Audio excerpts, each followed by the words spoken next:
Hare Krishna, everyone. Okay, wait a minute. Everybody stop talking, please. Включите микрофон у себя. And Mahadyuti, stop chanting japa. This is not the time for japa, okay? If you want to chant japa, you go outside. Okay? And if you're not chanting japa, you don't need your hand in your bead bag. Okay? These are kind of simple, basic points of etiquette. Another thing is, if you have a mobile phone, you have two choices. You can either put it on the floor and stomp it with your foot, or just turn it off. Okay? Mobile phones are useful for certain things, but they're really detrimental in a situation like this. Okay, go ahead. Okay, so first of all, I request everyone to keep your mobile phones on silent mode. Durlabho manasho deho dehinam shanabhangura tatrapi durlabham manne vaikunta priyadarsha. This human birth is very rare, and on top of that, it's very, very, very rare to get an association of a pure devotee. So today we have His Holiness Mahadyuti Maharaj. Wait a minute. It's not so rare to get the association of a pure devotee. Because Prabhupada said, all my disciples are pure devotees. And all of you are also, in a sense, you're also disciples of Prabhupada because you're Shiksha disciples. And Srila Prabhupada explained that as soon as you begin the process of Krishna consciousness, you're Krishna conscious. So, he said we should not make distinctions. This one's a pure devotee, this one's not a pure devotee, If you're chanting 16 rounds, following 4 regular principles, and serving ISKCON, you're a pure devotee. Congratulations. Thank you, Maharaj, for those encouraging words. Thank you so much. So, a very brief introduction about Maharaj. Maharaj joined ISKCON in Honolulu and immediately engaged in full-time book distribution in 1971. From 1973 to 74, Maharaj relocated to Puerto Rico, initiated and joined the Elite Library Party, distributing Srila Prabhupada's books to scholars and institutions. In 1976, Maharaj became the temple president of ISKCON Dallas. From 1979 to 82, Maharaj preached across southern USA, led Gainesville Preaching Center and University Lunch Program. From 1983 to 88, Maharaj preached and started recruiting in London, led the preaching efforts in Portugal. From 88 to 92, Maharaj traveled and preached across Europe, especially in Poland and New York. From 1992 to 96, he became the vice president and later temple president of ISKCON Soho, that is London, revitalized a struggling temple and Govinda's restaurant, re-established Harinam and reactivated the congregation. Also served in various GBC capacities. From 1996 to 2006, he served as temple president of ISKCON Soho, London with his full energy and capacity. From 2007 to 2019, he traveled extensively preaching in over 20 countries, especially across Russia and Europe. In 2012 alone, he visited 123 yatras. In 2017, he accepted sannyas initiation in Mayapur Dham. 2019, he began initiating disciples. From 2020 till current date, he is based in India due to health and pandemic, continues preaching via Zoom, especially to Russian-speaking devotees. So it's our honor and privilege, it's our good fortune that we have today association of His Holiness Mahadyuti Maharaj. So let us welcome Maharaj by chanting Hare Krishna Maha Mantra. Hare Krishna, Krishna Krishna, Hare Hare, Hare Ram, Ram Ram, Hare Hare. Incidentally, thank you very much for that introduction.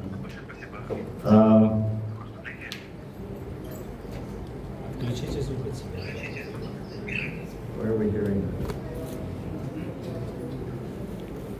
One small point of etiquette is that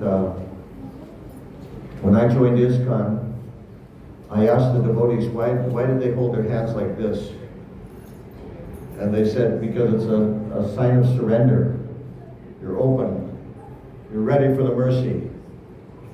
And any painting or murtis of Gaura that Srila Prabhupada commissioned, they all had their hands like this.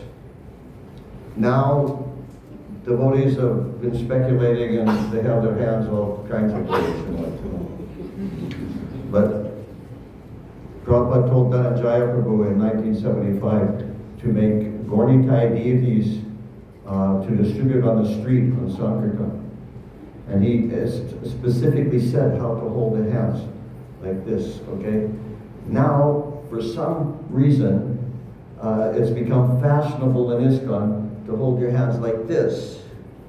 But I don't think you'll ever see a photo or video of Srila Prabhupada with his hands like this.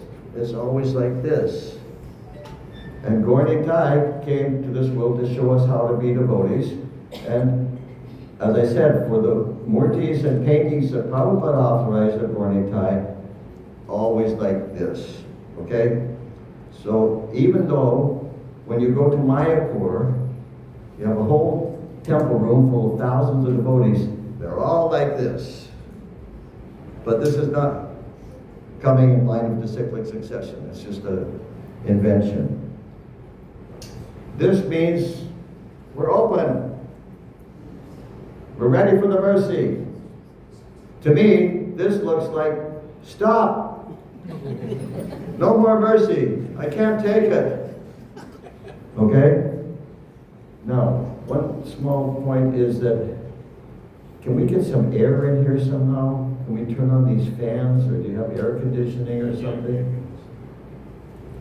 Is the air conditioning on? Yes. Yeah, what temperature is it on? 28, right?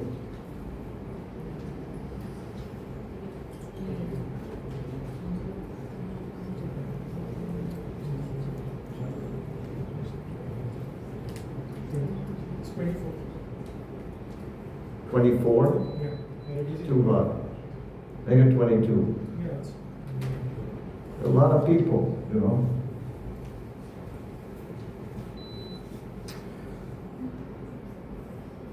Okay.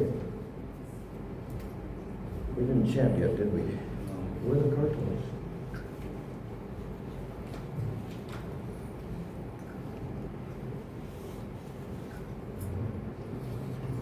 Oh. Okay.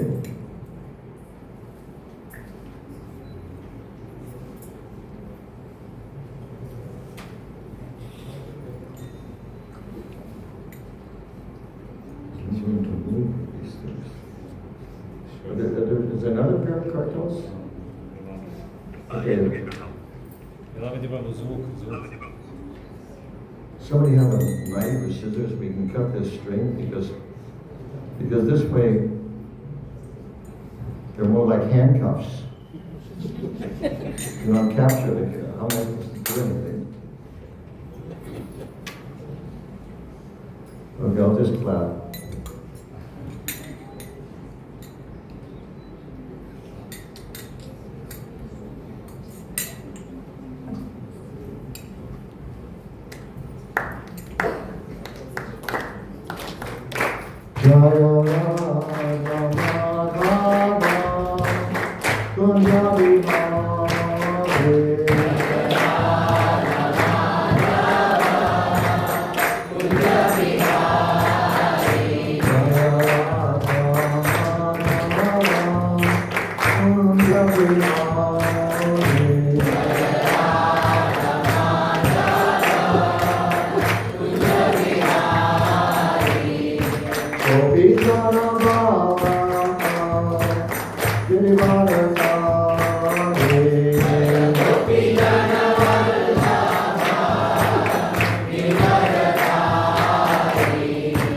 Gopi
Dharma Vishnupat Paramahansa Bhagavatakacharya Sutra Satashi Shiman His Divine Grace A.C. Bhaktivedanta Swami Maharaj Prabhupada Ki Jai Ananta Koti Vaishnava Ki Jai ISKCON BDD Founder Acharya Srila Prabhupada Ki Jai Amacharya Srila Haridas Thakur Ki Jai Fancy Lord Shri Krishna Chaitanya Bhuvanityananda Shri Gauri Gadadhara Shri Vasudeva Gaur Bhaktivinoda Ki Jai Shri Shri Radha Krishna Go Gopinath Shyam Kunda Radha Kunda Giri Govardhan Ki Jai Vrindavan Ki Jai, Mayapura Ki Jai, Yagamai Ki Jai, Chumamai Ki Jai, Bhakti Devi Ki Jai, Doshi Devi Ki Jai, Jagannath Puri Dham Ki Jai, ISKCON Mayapur Ki Jai, ISKCON Miraval Ki Jai, Sankirtan Yajna Ki Jai, Samaveta Bhaktivinoda Ki Jai, Lord Premanande Haribo. All glories to the assembled devotees. All glories to the assembled devotees. All glories to the assembled devotees. All glories to Shri Shri Guru and Gauranga. All glories to Srila Prabhupada. Namo Vishnu Padaya Krishna Vastaya Prabhupada Shrimati Bhaktivedanta Swami Nityananda. Namaste Saraswati Devi Gauranga Acharya Shri Sasana. Who here has ever heard Srila Prabhupada singing Jaya Radha Madhava? Please raise your hand. This is not raised hand. This is stupid. Okay, this is raised hand. If you want to raise your hand, raise your hand. Okay. Did you ever hear Prabhupada singing Jaya Gopi Jana Vallabha? Anybody ever hear that? I never heard it. And now, your leader here for today just sang that line 4 times without any Jaya before Gopi Jana Vallabha. So why do you sing Jaya Gopi Jana Vallabha? It's not coming in line of the cyclic succession. Now Jaya is a nice word. It means victory. But that's not the right place for it. Okay? We should just follow the leader. Okay? The reason you do it is because everybody else does it. And so when you join ISKCON, you get indoctrinated by what you're hearing everybody else do. How that got started, I have no idea. But it wasn't started by Srila Prabhupada. And just now, I didn't use Jaya before Gopi Jana Vallabha. Now, in one sense, it's not so important. But what is important, crucially important for us, is to hear and chant attentively. If we're serious about going back home, back to Godhead, we need to practice attentive hearing and chanting. So you need to listen clearly and then repeat what you hear. Okay? Otherwise, you're doing it mechanically. And when you do something mechanically, there's no devotion involved. Okay? Everybody understand? Any questions about that? Okay, so.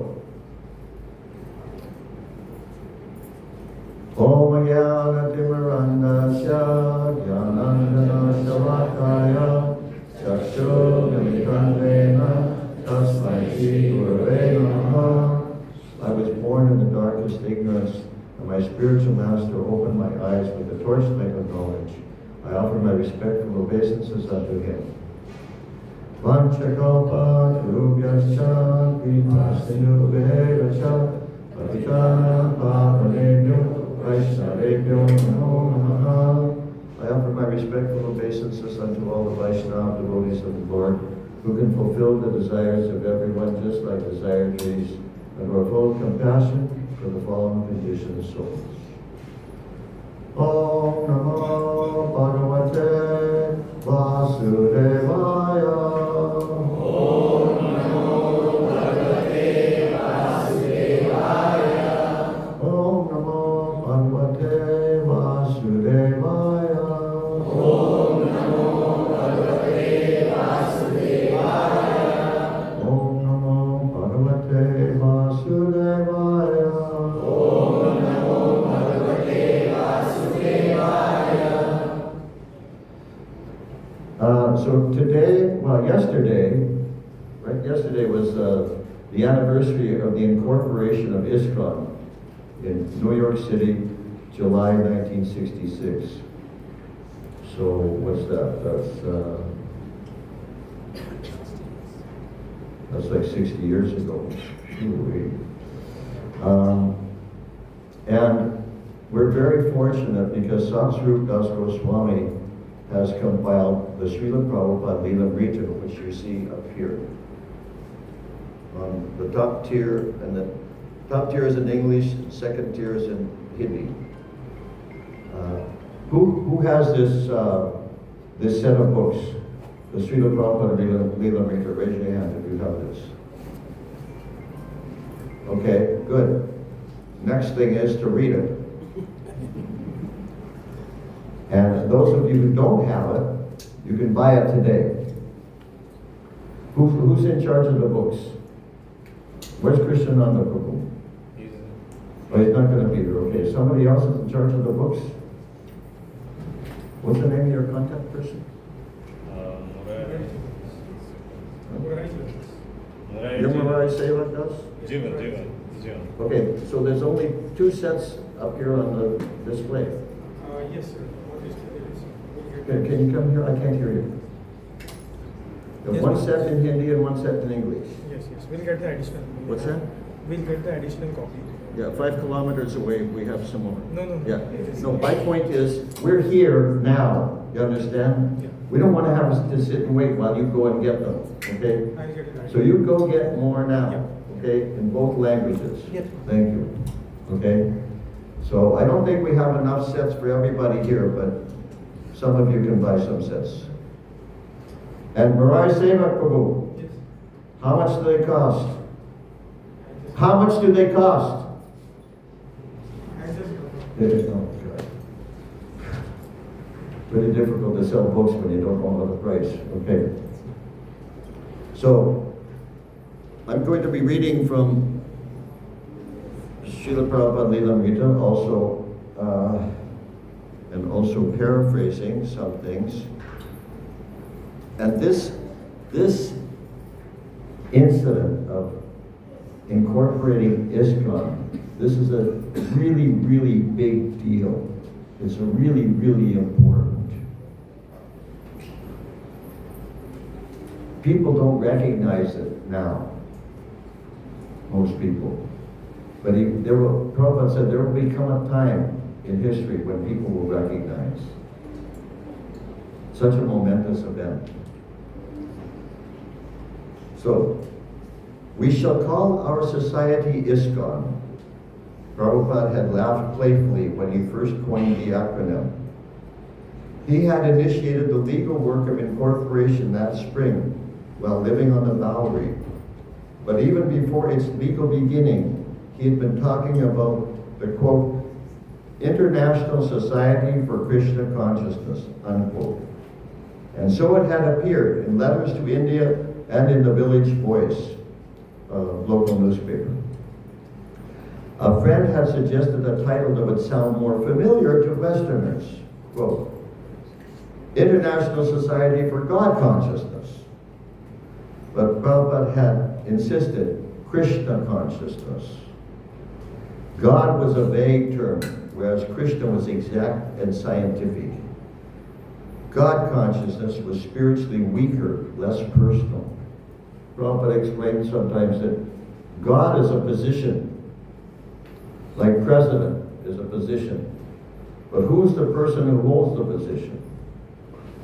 So Krishna is the person who holds the position of God.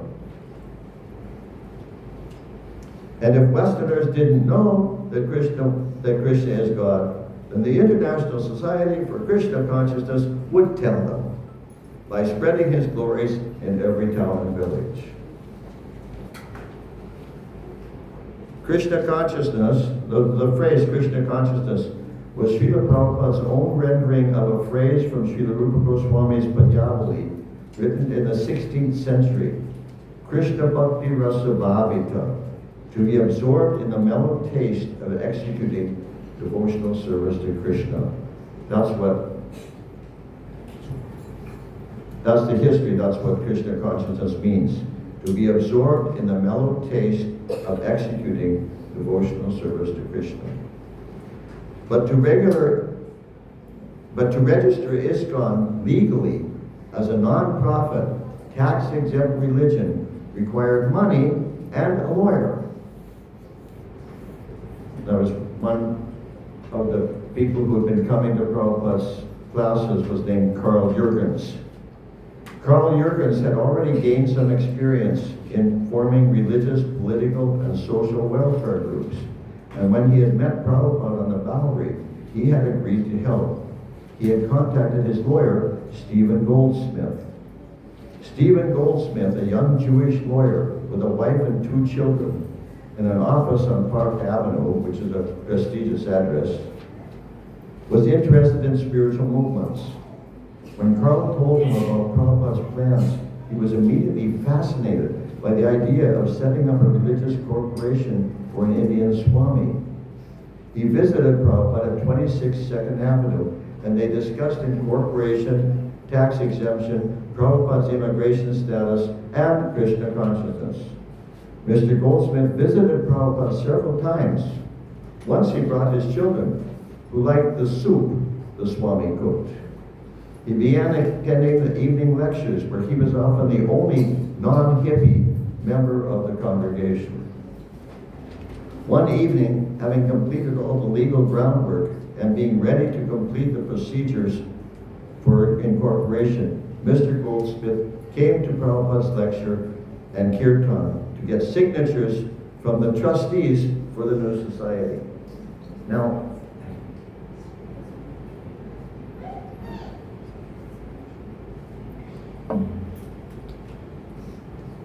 it's truly amazing to consider Srila Prabhupada's vision. He had practically nothing. As Shruti Kirti Prabhu commented, who would imagine as a model for starting a worldwide organization to go and sit under a tree with a small pair of cymbals and sing? It's crazy. And Prabhupada just had this little tiny storefront. It was like,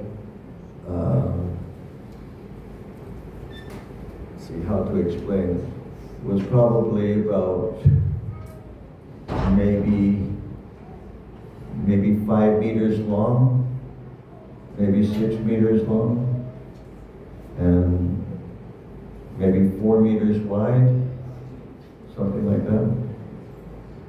Long and narrow. And it was in a part of New York City which was not considered prestigious. And Prabhupada had the audacity to call this the headquarters of the International Society for Krishna Consciousness. Amazing. So, Prabhupada is lecturing. Mr. Goldsmith, wearing slacks and a shirt and tie, sits on the floor near the door, listening earnestly to the lecture, despite the distracting noises coming from the neighborhood. Prabhupada has been explaining how scholars mislead innocent people with non-devotional interpretations of the Bhagavad Gita. And now, in recognition of the attorney's respectable presence, and as if to catch Mr. Goldsmith's attention better, he introduces him into the subject of the talk. So,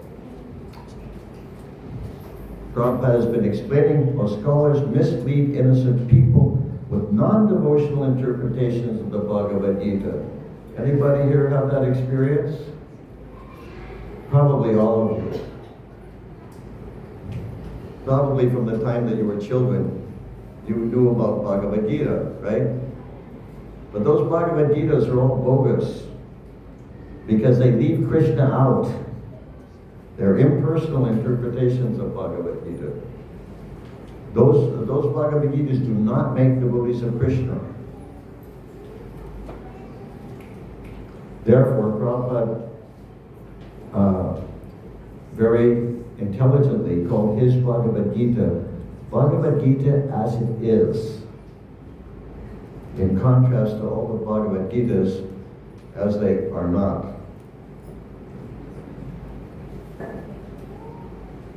So Srila Prabhupada says, I will give you a practical example of how things are misinterpreted.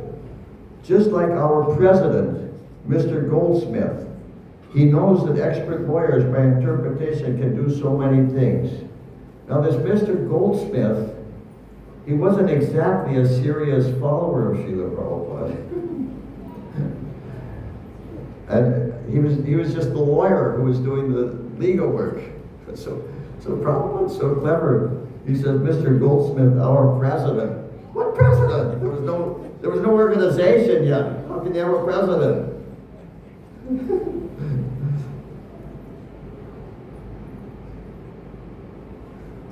Prabhupada continues, when I was in Calcutta, there was a rent tax passed by the government, and some expert lawyer changed the whole thing by his interpretation. The government had to reenact the whole law because their purpose was foiled by the interpretation of this lawyer.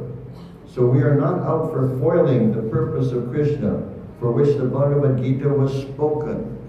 But unauthorized persons are trying to foil the purpose of Krishna. Therefore, that is unauthorized.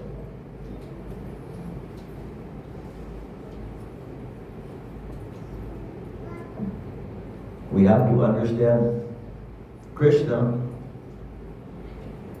and Bhagavad Gita according to how Krishna says it, not to explain something different. So Prabhupada was always very direct. It was Krishna, Krishna, Krishna, Krishna, Krishna. And Krishna is a person. He's the supreme person. All right, Mr. Goldsmith, you can ask anything. Mr. Goldsmith stands, and to the surprise of the people gathered, he makes a short announcement asking for signers on an incorporation document for the Swami's new religious movement. Prabhupada speaks. They are present here. You can take the addresses now. Mr. Goldsmith. I can take them now, yes. Prabhupada, yes, you can. Bill, you can give your address. And Raphael, you can give yours. And Don, Roy, Mr. Green, these people, most of them were bums. You know what a bum is? How do you say bum in Hindi? Nobody knows? A bum is like, pretty much useless person, homeless, dirty, no job, no money, a little crazy probably, dressed in rags, that kind of thing. These are the people that were coming to the storefront. Not all of them, but many of them. And these people that Prabhupada names here, Bill, Raphael, Don, Roy, Mr. Green, I mean, only a few of those got initiated at the first initiation. And even those who did get initiated, they didn't stick around very long. Never hear about them after this. There's one video of the devotees going out of 26th 2nd Avenue, going on Harinam to go chant. And it's amazing. They look like bums. They just, long straggly hair and they're going on Harinam. Now this was Prabhupada's Harinam Sankirtan party. And these were the people he had to deal with. And none of these people were committed. None of these were committed. But Prabhupada had this vision. And he didn't care. He just wanted to get the incorporation papers signed, and so he had these people sign the papers. Okay, then, as the meeting breaks up, those called on to sign as trustees come forward, standing around in the little storefront, waiting to leaf cursorily through the pages the lawyer has produced from his thin attaché, and to sign as he directs. Yet not a soul among them is committed to Krishna consciousness. Mr. Goldsmith meets his quota of signers. A handful of sympathizers with enough reverence toward the Swami to want to help him. And incidentally, it's really inspiring, it's really enlivening to hear the backstory, the whole story of how Prabhupada started getting followers in New York City. This is like the culmination. But everything that he went through in the winter of 65 to 66, and then in early 66, and all these individuals and how they were helping him in various ways, and how they came to him. And it's a fascinating drama.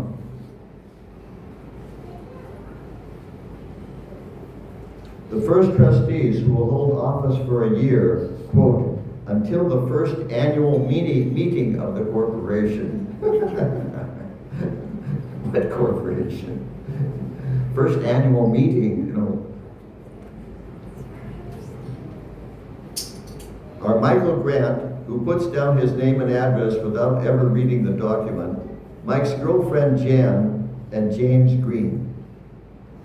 No one seriously intends to undertake any formal duties as trustee of the religious society, but they're happy to help the Swami by signing his fledgling society into legal existence.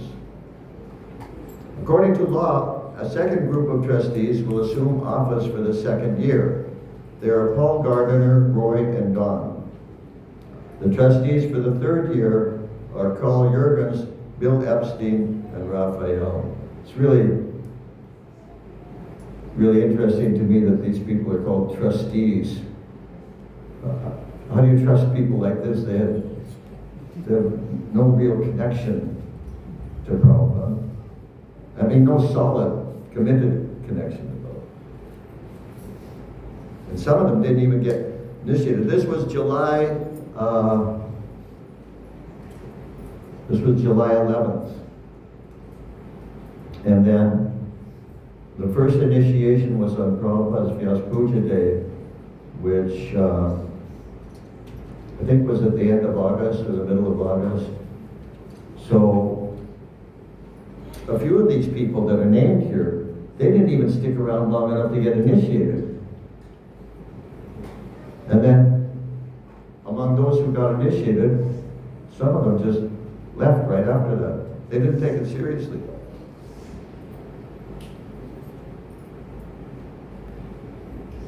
The trustees for the third year are Carl Jurgens, Bill Epstein, and Raphael. None of them know exactly what the half a dozen legal-sized typed pages mean, except that, quote, Swamiji is forming a society, unquote.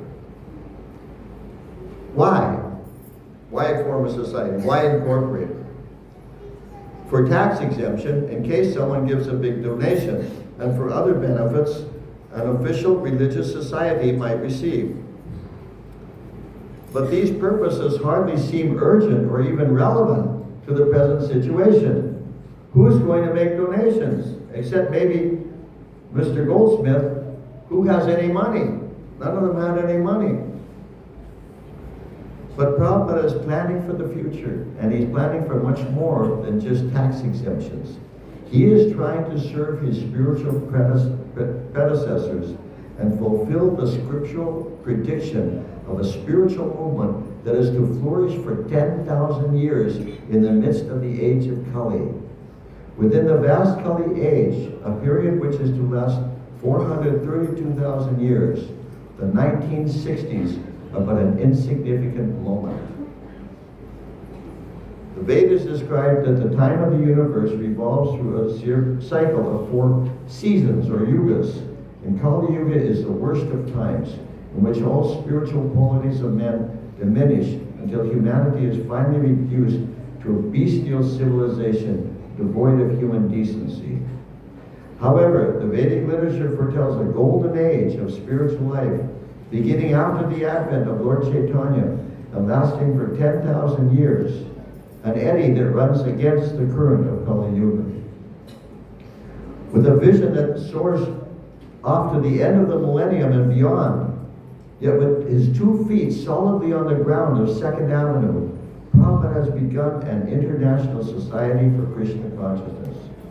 He has many practical responsibilities, paying the rent, incorporating his society, and paving the way for a thriving worldwide congregation of devotees. Yet he doesn't see his humble beginning as limiting the greater scope of his divine mission. He knows that everything depends on Krishna, so whether he succeeds or fails is up to the Supreme. He has only to try.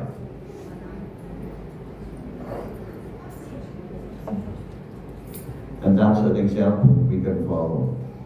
That, like for instance, we're encouraged to go out into the public and distribute Srila Prabhupada's books. Some devotees are a little bit hesitant or afraid to do that. But we don't know what the outcome will be. We don't know who's going to take a book, who's not going to take a book. If people are going to appreciate or not appreciate, mostly not appreciate. But we have, as stated here, we have only to try. There's a verse in Bhagavad Gita, you should make a note, chapter 2, text 38. Sukhaduke same kripa lava lava jaya jayo, katoyudhaya yujasva, naivan papamavapsasi. Do thou fight for the sake of fighting, Krishna is telling Arjuna, without considering happiness or distress, loss or gain, victory or defeat, and you will never incur sin. So success is trying. Anyone who's trying, he's perfect. He's a pure devotee. Okay? All you have to do is try. Try earnestly, with all your capacity. The purposes stated within ISKCON's Articles of Incorporation reveal Prabhupada's thinking. They were 7 points, similar to those in the prospectus for the League of Devotees he formed in Jhansi, India in 1953. That attempt had been unsuccessful, and yet his purposes remained unchanged. Why was his attempt in Jhansi unsuccessful? Anybody know?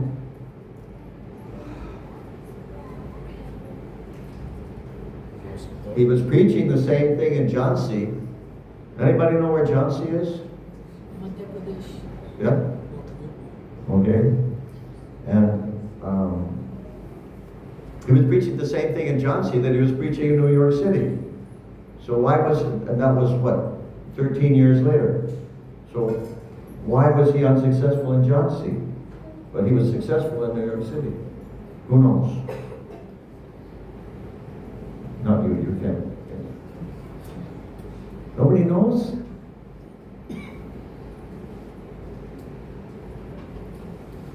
And Srila Prabhupada said, because in India, they're all offenders.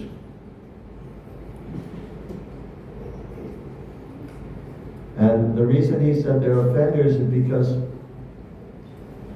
of these impersonal interpretations of Bhagavad Gita. Because they don't recognize Krishna as the Supreme Personality of Godhead.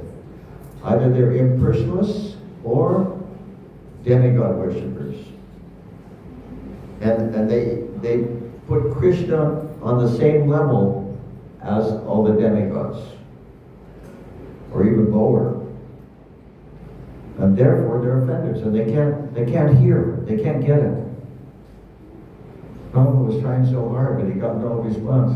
So he said one time, he said in India, at least at that time, that was like, how many years ago, 80 years ago or something. At that time, still many people were raised from the very beginning following the four regular principles. No eating meat, fish, or eggs, no intoxication, no gambling, and no illicit sex. A lot of people, even today, a lot of Indian families, they're still raised like that with four regular principles. And in those days, even more so, especially out in the country.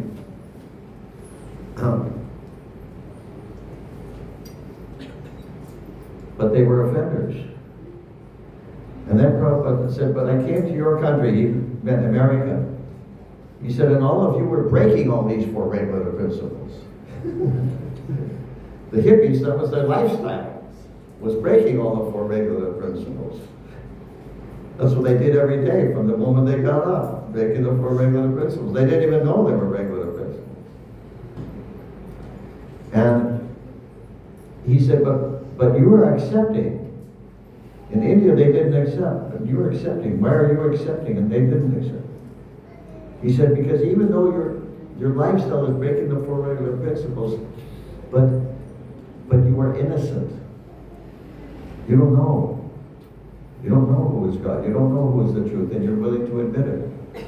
And therefore, and in those days, in the 60s, there was a whole generation of young people who were seeking truth. Especially seeking truth. What is truth? And there were various yogis and swamis coming from India, and they came with their long black hair and their orange robes and smiling. And we hippies all thought that anybody who's smiling is spiritual. This is how we identified people. People who smile, they're spiritual. They're good people. People who didn't smile are narcotics agents trying to put us in jail. So we became enamored with these people. They had a little bit of bodily luster, and they seemed so peaceful, and they had long hair like we had, beautiful black long hair.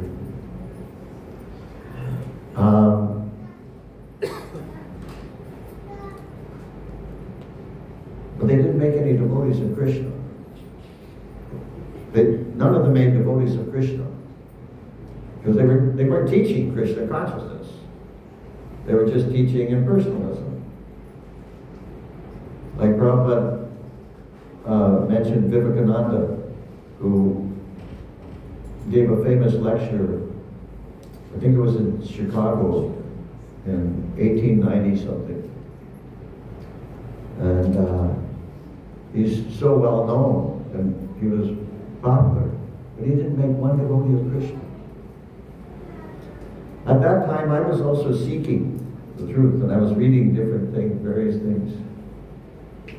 And I read one small book by Vivekananda in which he said,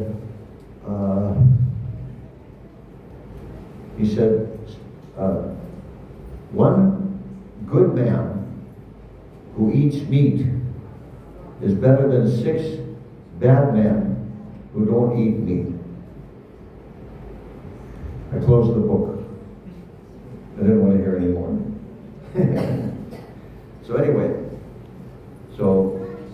that was Prabhupada's explanation, was that in India, people are like so absorbed, they're just completely absorbed in this idea that either God is everything, I am you as you are me, and everything is one, it's all one, and la-di-da, I'm okay, you're okay, or they're absorbed in demigod worship. And you can't tell them anything. It's like, of course you have Christians here in India also, but they're not so prominent like in America. And it's the same thing with the Christians. You can't tell them anything. They think they know. There's a saying that a little bit of knowledge is dangerous. So anyway, that's why Prabhupada wasn't successful in Jhansi.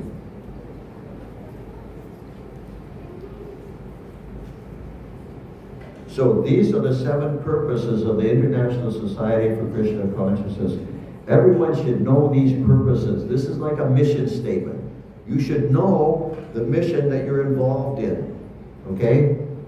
And when we deviate from these purposes and find some other purpose, like mundane welfare, that's what some devotees call mission drift. We're drifting, our mission is drifting off.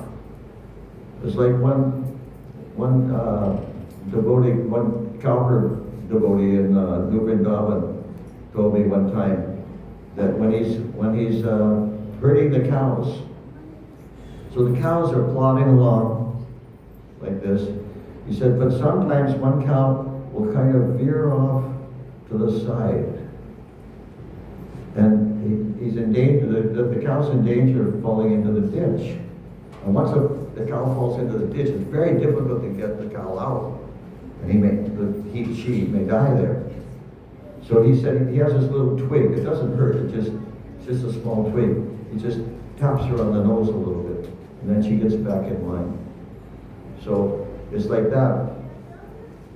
Because people have a tendency to speculate. They tend to drift off of what the real mission is into mundane welfare or something else. So, these are the 7 purposes of the Society for Krishna Consciousness that were printed in the Articles of Incorporation. A, to systematically propagate spiritual knowledge to society at large and to educate all peoples in the techniques of spiritual life in order to check the imbalance of values in life and to achieve real unity and peace in the world. B, to propagate a consciousness of Krishna as it is revealed in the Bhagavad Gita and Srimad Bhagavatam. C, to bring the members of the society together with each other and nearer to Krishna, the prime entity, thus to develop the idea within the members and humanity at large that each soul is part and parcel of the quality of Godhead, Krishna. To teach and encourage the Sankirtan movement, congregational chanting of the holy name of God, as revealed in the teachings of Lord Sri Chaitanya Mahaprabhu. E, to erect for the members and for society at large a holy place of transcendental pastimes dedicated to the personality of Krishna. F, to bring the members closer together for the purpose of teaching a simpler and more natural way of life. G, with a view towards achieving the aforementioned purposes, to publish and distribute periodicals, magazines, books, and other writings.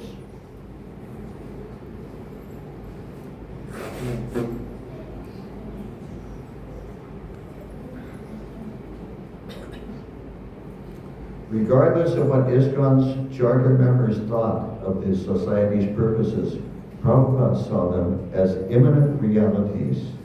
As Mr. Rubin, the subway conductor who had met Prabhupada on a Manhattan park bench in 1965 had noted, quote, he seemed to know that he would have temples filled up with devotees. There are temples and books, Prabhupada said. They're existing. But they're existing, they are there. But the time is separating us from them. Incredible vision. Prabhupada was just so convinced, he was so confident. How can a person have such vision? Only if he's divinely inspired.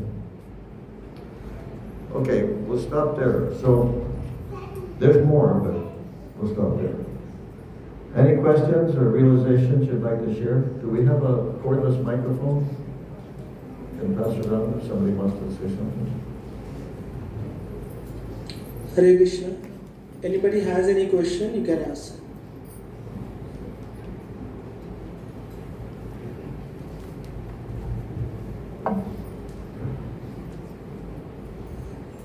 Hare Krishna, Prabhuji, Dandavat Pranam. So my question was that, as you said that if we are not following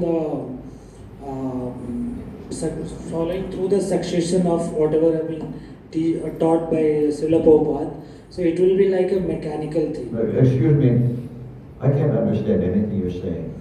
I'm saying that... If you slow down, I may be able to get it. Yeah, sure. So you told that if we are doing mechanical devotion, then what will be the result of that? In a simple way, I want to know that. If we keep on doing the devotion mechanically, what will be the result? Will we succeed in that? Means it may take some more time or something like that, or what is the way out? That's all.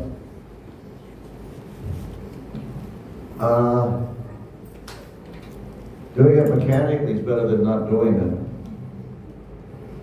So even if you do it mechanically, if you keep on doing it, then eventually it may strike you, oh, maybe I should do it devotionally instead of mechanically. Krishna and his service, his holy name, very powerful. So as long as you have some connection, there are also people who are getting benefit from devotional service, and even they don't know anything about devotional service. It's called the Gyata Sukriti, unknown devotional service. They aren't thinking that they're serving Krishna, but they're doing something to help the devotees, and they get benefit. Okay? But better is that when we say devotion, to do something with devotion, it means to do it with care and attention. Whatever we do, whatever you do, even something so-called material, do it with care and attention, and this will help to increase your Krishna consciousness. About 40 years ago, I was sharing a room in the ISKCON temple in New York, sharing it with a sannyasi, ISKCON sannyasi. And I noticed he was very strict, very good in his habits, and he's still a good sannyasi. And he, in those days, we tended to dress as devotees all day long, whatever we were doing. And then at night, we didn't change into some other clothing like a gumshoe or something. We just wore the same clothes, like I have on now. Wore those to bed at night, and then in the morning we get up, take them off, put on a gumshoe, go shower. So he got up early, about 2 o'clock, something like that. He was wearing his sannyas clothing. And when he got up and took off his clothes, put on his gumshoe, and he very carefully folded his dirty laundry and put it in a bag. I was watching him, I thought, that's really strange. I said, Maharaj, excuse me, but I've often seen people fold clean, dry laundry, but I never saw anybody fold dirty laundry. Why are you folding your dirty laundry? And he was silent for a moment. He was thinking for a moment. He said, because it's respectful. I go, wow. And so I could understand then that he wasn't thinking of this clothing as his clothing. He was thinking of it in relationship to Krishna. That this was the clothing that he was using to serve Krishna. Isn't that amazing? And because it was connected with Krishna, it should be done very neatly, very carefully. So we should be like that in everything we do. Whatever you do, do it with care and attention. That's devotion. And do it for Krishna. You may say you have some job, you're making some money, and your job doesn't have anything to do with Krishna. Probably not. Most people have jobs that don't have anything to do with Krishna. But if you,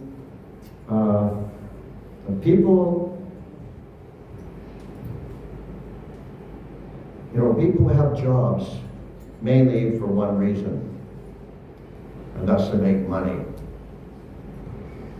And they want money mainly also for one reason, sense gratification.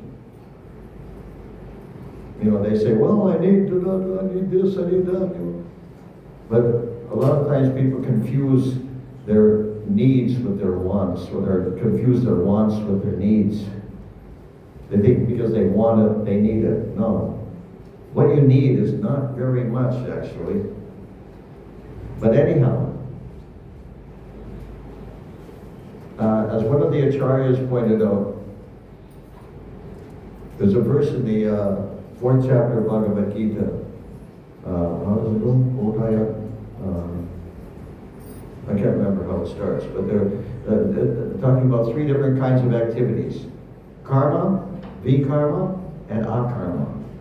So karma, in that context, means activities that you do according to the scriptural injunctions. Pious activities. Nice activities, good activities, like giving in charity or something like that. According to scriptural injunctions. Like you could say karma kanda, for example. Then vikarma means activities that are against the scriptures, that are harmful to yourself and to others. Vikarma, sinful activities. Breaking the 4 regular principles, for example. Then akarma, in Sanskrit, means not. So akarma means you don't get any material reaction for it. For karma, you get positive material reaction. You get some kind of benediction materially. But you have to stay in the material world long enough to get your benediction. Vikarma means you get a negative reaction. But the Vaishnava, the devotee, is engaged in akarma.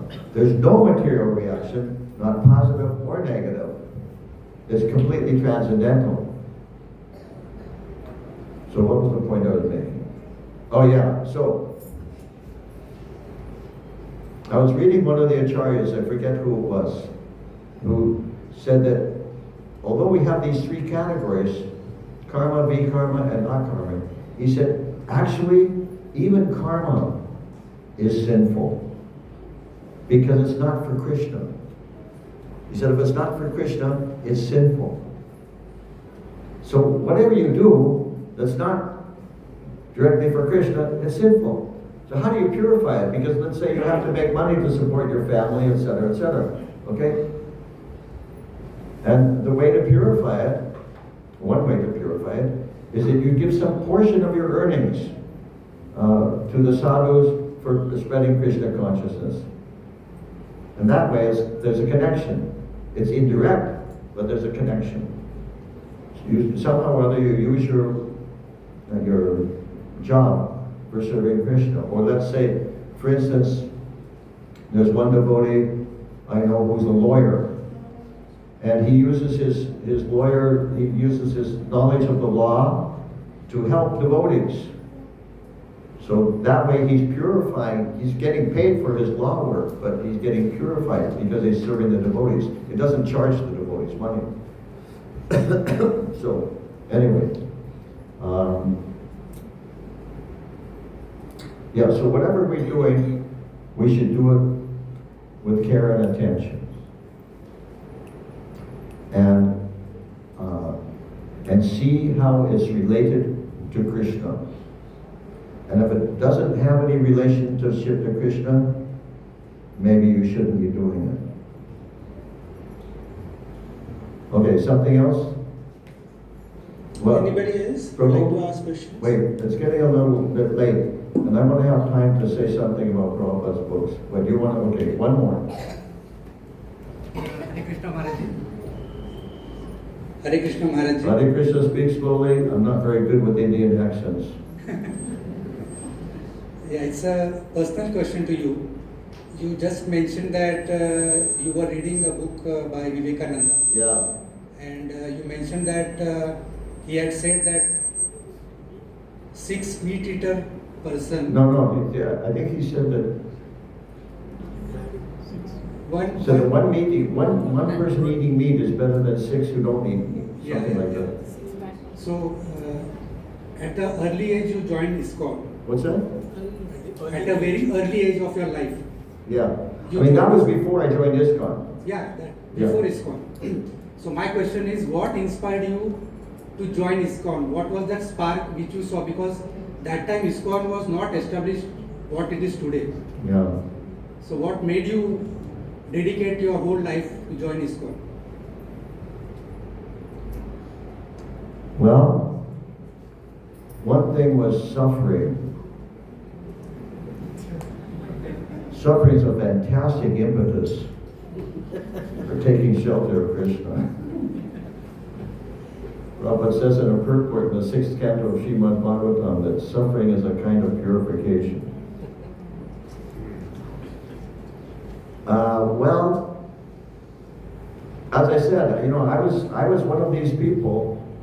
Like I said, the whole generation of young people at that time who were looking for truth. And I had looked in various places. I studied some Buddhism, I looked at impersonalism, I got into Christianity for a while, all kinds of things. But nothing was satisfying. And at one time, I was living in a hippie commune in Hawaii. And once a week, the leader of the commune, who called himself Jaya, good name, he would teach us mantras. One of the mantras he taught us was Govinda Jaya Jaya. And another one he taught us was the Hare Krishna Maha Mantra. And somehow or other, that really intrigued me. And so I was asking the others what they knew about it. It was the first time I had remembered hearing. I mean, maybe I'd heard it before, but I didn't remember hearing it. But that's the first time I remember hearing it. I asked them about this mantra. They said, they told me about this group of people on one of the other islands, that they have this temple, and they have these beads. These hippies knew a lot about it, you know. They have a string of beads, 108 beads on the string, and they chant on these beads all the way around the Hare Krishna Maha Mantra 16 times a day. And I thought, oh my God. You know, I immediately lost interest.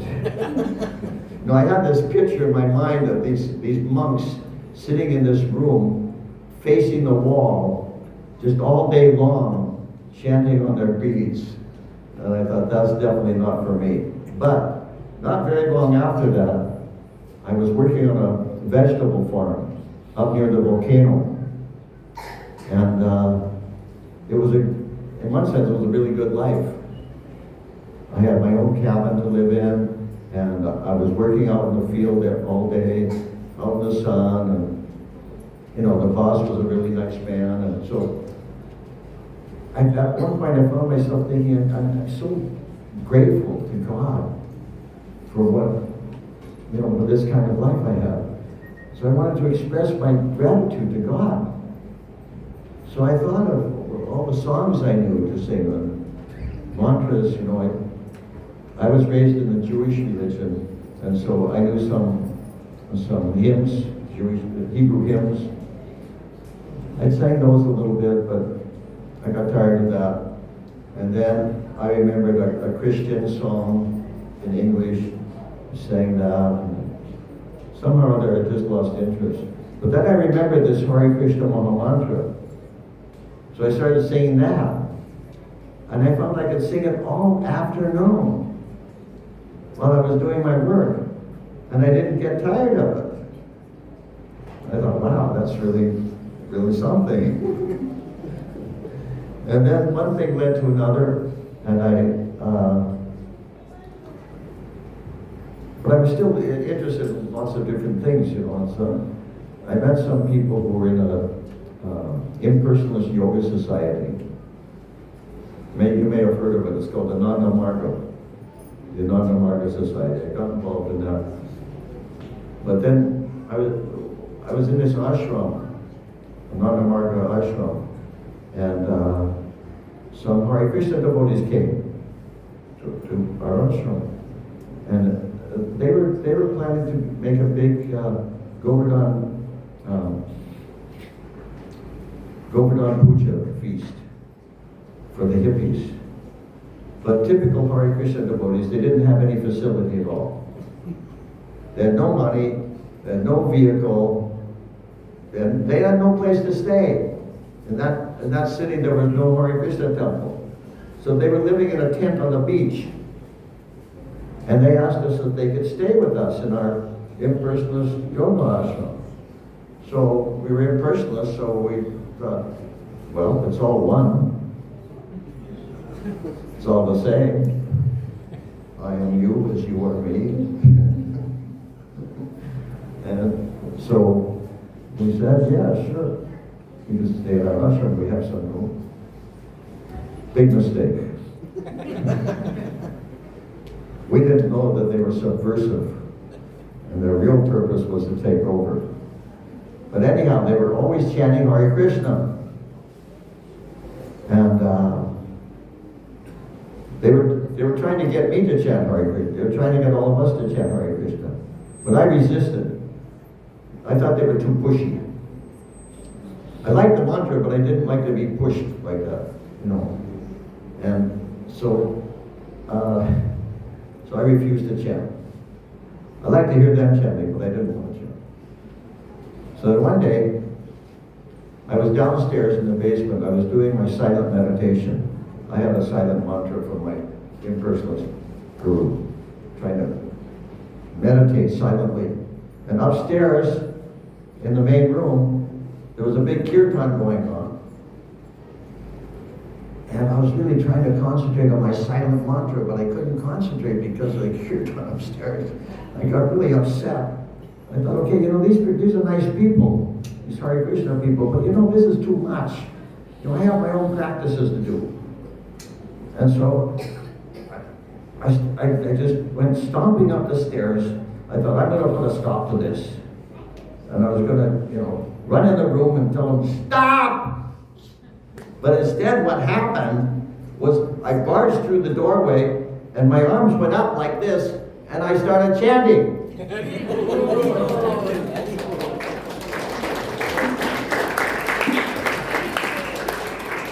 I had no idea how that happened. And then at the end of the kirtan, a couple of the members of the ashram came up to me and they said, listen, we're going to go downstairs and have a group meditation. Do you want to join us? And I said, you know, for the first time, I don't think I need a group meditation. I had this startling realization that the soul is distinct from the body. It was a really, really clear realization. And that had a big effect on me. So then eventually, we got kicked out of that ashram because the devotees chanting Hare Krishna at 5 o'clock in the morning was disturbing to the neighbors, so we got evicted. Besides, I had given the devotees all my money for making this feast because they didn't have any money. I gave them all the ashram's money and I gave them all my money, and my car broke down, so I just, I didn't have anything. But I thought that if this Hare Krishna mantra is really something, there must be a deep philosophy behind it. So I wanted to study the philosophy. But the devotees didn't have any books in those days. And besides, I'd already given them all my money. I didn't have any money to buy books. So I phoned up the temple president in the other island. He had met me because he had come over to our place.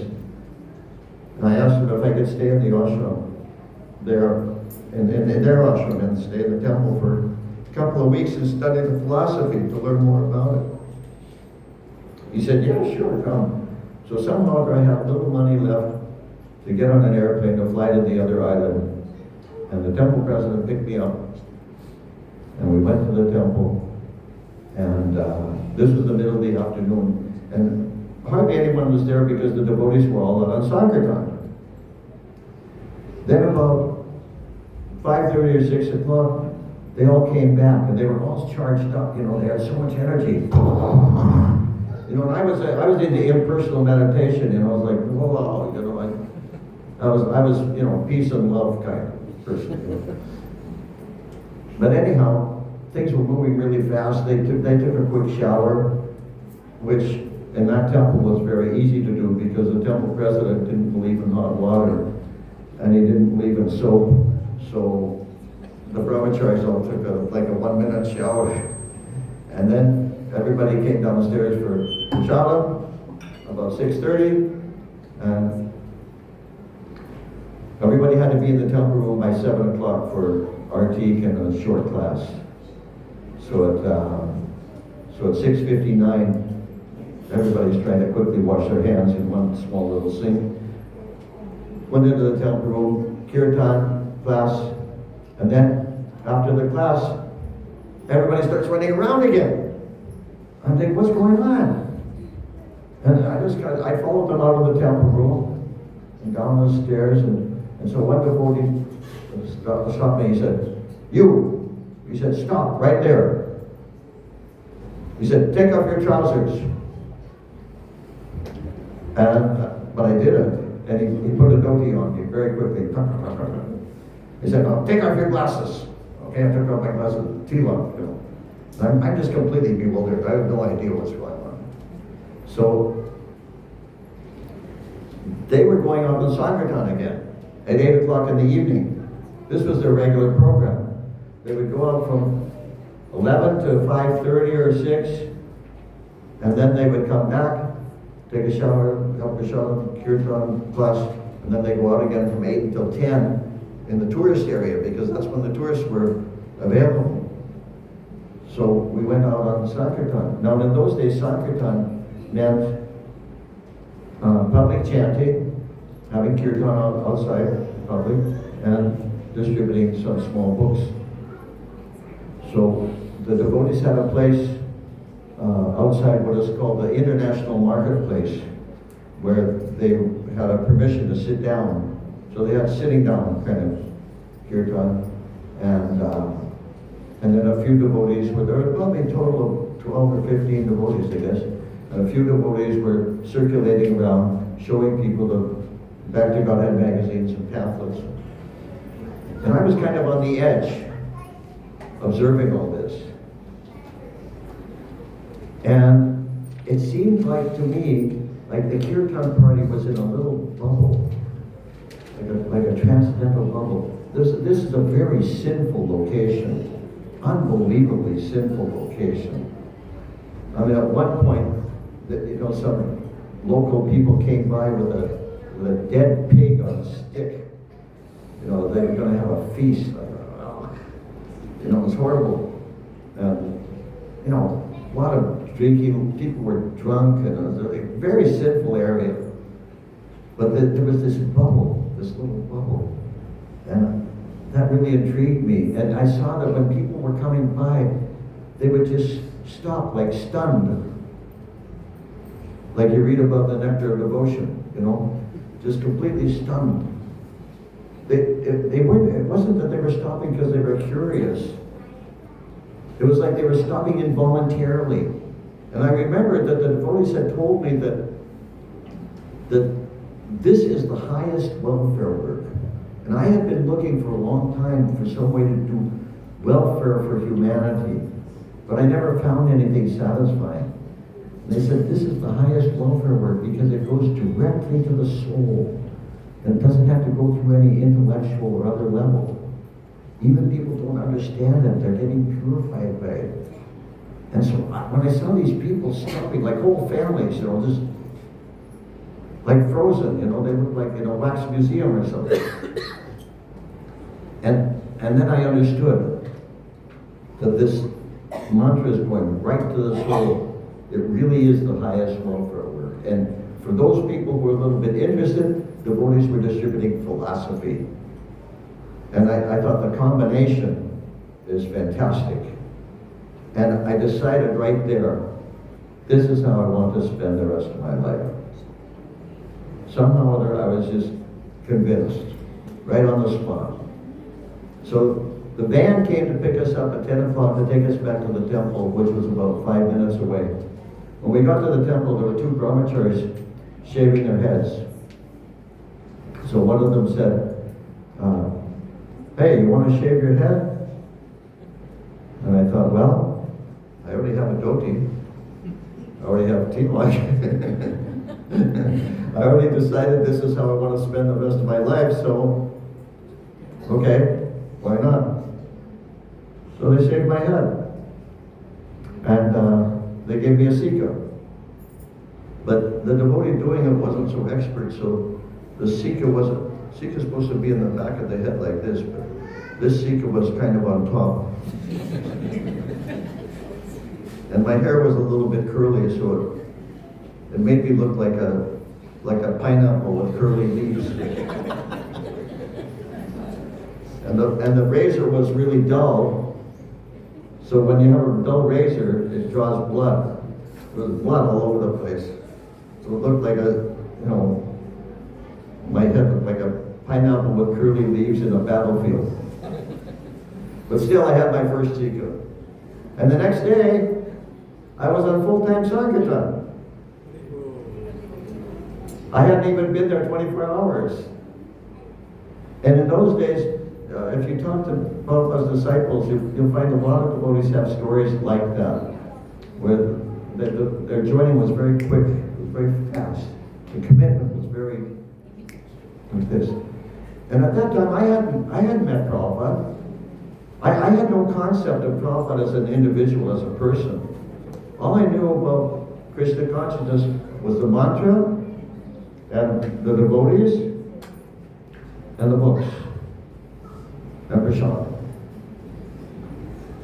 It was only sometime later that I understood that Prabhupada had a personality, that Prabhupada was a person. But anyway, does that answer your question? Yes. I really appreciate that all of you are so attentive. And I hope I've said something useful here that will help you in your devotional lives. And now, where's the prasadam to distribute? Where's the... Now I have some prasadam to distribute. Is there enough for everybody? Hope so. Okay, while I'm distributing prasadam, so who's selling books? Where's Maharaja Seva Prabhu?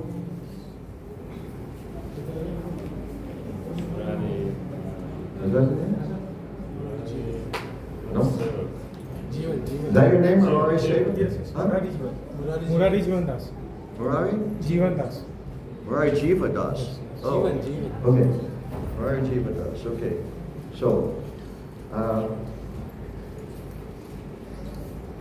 so listen, just stand still.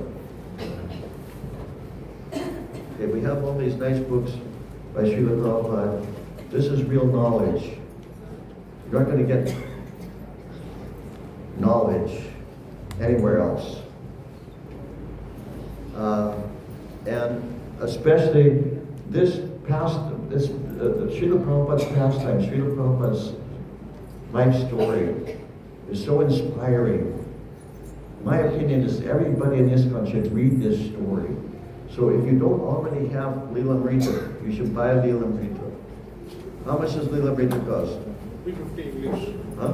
1350 in English. What did you say? Wait, what did you say? 1350. 1350. 1350 rupees for English. What'd you say? 1,350. 1,360? 50. 50. That's English or Hindi? Yeah, English one. English 1,360. 50. 50. 50. And how much for Hindi? 1260. 1,260. 1,260. Yeah.